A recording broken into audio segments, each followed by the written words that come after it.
જાન્યુઆરી સિરીઝની શરૂઆત મામૂલી ઘટાડા સાથે નિફ્ટી ફરી 23,700ના ઉપરથી સરક્યું તો સેન્સેક્સમાં 100 પોઈન્ટનો ઘટાડો, મિડ કેપ અને બેંકોમાં મામૂલી ખરીદારી.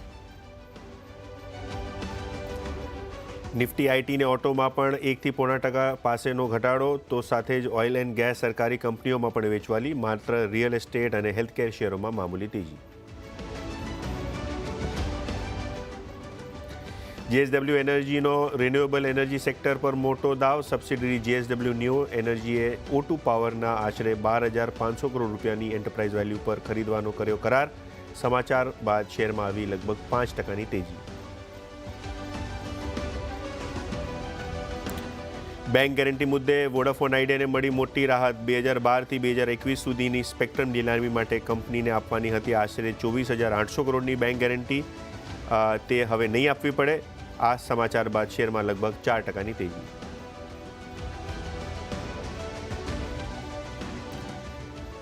ઓલા ઇલેક્ટ્રિકના 2 મોટા રાજીનામા. કંપનીના chief marketing officer Anshul Khandelwal અને ચીફ ટેકનોલોજી અને પ્રોડક્ટ ઓફિસર ચેટર્જી એ છોડ્યા પદ.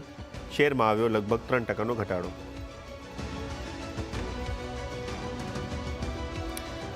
અને ઇસરો આજે લોન્ચ કરશે સ્પેસ ડોકિંગ એક્સપેરિમેન્ટ મિશન. શ્રીહરિકોટાથી આજે રાત્રે આશરે 10 વાગે 2 નાના અંતરિક્ષ યાનોની PLV-C60 રોકેટથી લોન્ચ કરવામાં આવશે.